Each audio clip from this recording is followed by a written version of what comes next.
हरे कृष्णा, दंडवत प्रणाम आप सभी को। तो आज हम एक सुंदर विषय लेकर आए हैं, सफलता के रहस्य। तो सभी भक्त सोचते हैं कि कैसे मुझे सफलता मिलेगी, मैं कैसे भक्ति में आगे बढ़ सकता हूँ, सफल हो सकता हूँ। तो इसका रहस्य हमारे प्रमाणिक गुरु साधु शास्त्र हमें बताते हैं कि भक्ति योग की जो पद्धति है अपनाने में बहुत कठिन भी है और बहुत सरल भी है। तो लेकिन लगनशील व्यक्ति है ना, बहुत श्रद्धावान है व्यक्ति, है ना, तो उसके लिए भक्ति पथ अति सुगम है। परंतु उस व्यक्ति के लिए जिसमें दृढ़ निश्चय या सच्ची लगन नहीं है, यह पद्धति भक्ति योग की पद्धति बहुत कठिन है। तो हमारे भक्ति रसम सिंधु में भी वर्णन है, उत्साहत निश्चयात धैर्यात, यानी उत्साह के साथ और निश्चय के साथ और धैर्य के साथ हमें भक्ति पथ पर आगे बढ़ते जाना। कभी परिस्थितियाँ अनुकूल आएगी, कभी प्रतिकूल आएगी, है ना। सर्दी गर्मी मान अपमान सुख दुख में हमें समभाव बना के रखना है। तो इसकी सलाह जो है भगवान श्री कृष्ण भी भगवद गीता में बारंबार कहते हैं कि जो भी व्यक्ति है ना भक्ति पथ को अपनाता है और हर परिस्थिति में समभाव रहता है ना, समानदर्शी है और सहनशील होता है, तो ऐसा भक्त मुझे अतिशय प्रिय है। तो ये गुण धीरे धीरे आने लग जाएंगे जब हम भक्तों के समाज में कला सीखेंगे, भक्ति करने की कला सीखेंगे, भक्ति करने का, है ना, विधि सीखेंगे, विधि विधान सीखेंगे। तो कोई भी निष्कपट व्यक्ति, सरल व्यक्ति भक्ति मार्ग में सफलता प्राप्त कर सकते हैं। भक्ति पथ के जो अनुयायी होते हैं उनको निष्कपट होना चाहिए, उदार चित्त होना चाहिए। तो जीवन की किसी भी निम्न अवस्था में स्थित होना भक्ति मार्ग में सफलता के लिए कोई अयोग्यता नहीं है। चाहे हम कितना भी हम पापी हैं या किसी भी वर्ण या आश्रम में हम हैं, किसी भी परिस्थिति में हैं, ये कोई अयोग्यता नहीं है। भक्ति हर किसी के लिए सुलभ है, हर किसी के लिए उपलब्ध है। शास्त्रों में अनेक ऐसे भक्त हुए हैं जिनको, है ना, भक्ति का जिनको कुछ भी नहीं पता था, लेकिन अब दृढ़ निश्चय के साथ उन्होंने भक्ति की, है ना। कहीं से उनको कोई सुविधा नहीं मिली थी, फिर भी भगवान के प्रति प्रगाढ़ प्रेम उत्पन्न करके उन्हें भक्ति पद में आगे बढ़ते गए और शुद्ध भक्ति को प्राप्त किया और भगवान को पा लिया।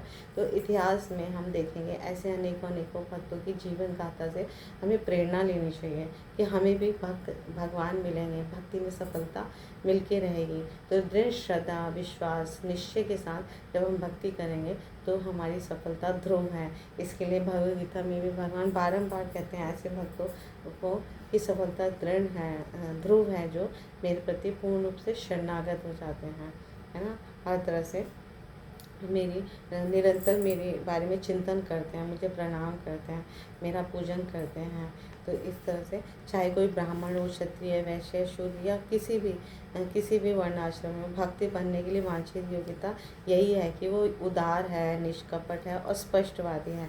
और फिर हम प्रमाणिक गुरु के निर्देशन में, है ना, अपने कर्तव्य का पालन करते जीवन की सर्वोच्च सफलता को प्राप्त कर सकते हैं। तो भगवान श्री कृष्ण भी 9.32 में कहते हैं, स्त्रियो वैश्यस्तथा शूद्रास्ते अपि यान्ति पराम गतिम। इस बात से कुछ भी अंतर नहीं पड़ता कि किसी व्यक्ति का जन्म ब्राह्मण परिवार में हुआ, क्षत्रिय में हुआ, वैश्य या शूद्र या कोई स्त्री शरीर में है, कैसे भी है, वो अगर अपने शरीर मन और बुद्धि द्वारा गंभीरता से भक्ति में सेवा में लगा रहता है ना, कोई भी, तो उसे भगवान अपने धाम बुलाएंगे और कृष्ण प्रेम उसके हृदय में जागृत होकर ही रहेगा। और यही इस मनुष्य जीवन का परम लक्ष्य है। तो हमें भक्ति के लिए कुछ पॉइंट्स का हमेशा स्मरण रखना चाहिए। नंबर 1 है उत्साहित रहना चाहिए, हमेशा उत्साह के साथ हमें भक्ति करनी है। भगवान के पवित्र नाम रूप गुण लीला धाम का हमेशा श्रवण करना है, कीर्तन करना है, स्मरण करना है। हरे कृष्णा कृष्णा कृष्णा हरे हरे, हरे राम राम राम हरे हरे।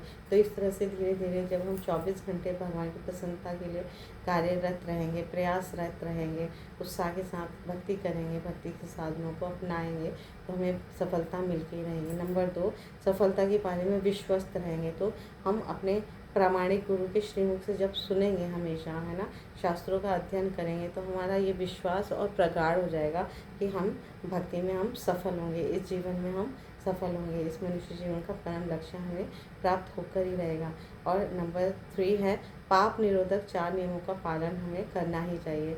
मांसाहार नहीं करना चाहिए, जुआ नहीं खेलना चाहिए, अवैध संग नहीं बनाना चाहिए और मद्यपान नशा नहीं करना चाहिए। तो 4 नियमों को हमें हमेशा ये पालन करना है। निष्कपट रहना है, बहुत सरलता से निष्कपटता से हमें भक्ति करनी है। तो भगवान ऐसे सरल हृदय में प्रकट होते हैं। तो नंबर 5 है भक्तों का संग करना है। तो जितना ज़्यादा हम भक्तों का संग करेंगे, भक्तों के संग में श्रवण कीर्तन करेंगे, हम भक्ति में परिपक्व बनेंगे, प्रगाढ़ बनेंगे और फिर हमारी सफलता होती रहेगी। धैर्यवान बनिए। तो धैर्यवान हमें होना है, धैर्य के साथ। अभी चाहे हमें सफलता नहीं मिली, अभी हमें बार बार हम असफल हो रहे हैं, तब भी धैर्य बना के रखना। एक दिन हमें सफलता मिलके ही रहेंगे। भगवान भी बारंबार आश्वस्त करते हैं भगवद गीता में, भागवत में, चैतन्य चरितामृत में, कि जिसने भी भक्ति को अंगीकार किया है ना, उसको उसको ध्रुव है, उसकी सफलता निश्चित है, उसको सफलता मिलके ही रहेगी। तो भक्ति के अंगों को हमें स्वीकार करनी चाहिए। नवदा भक्ति में हमें कोई एक अंग या 2-3 अंगों का पालन करना चाहिए।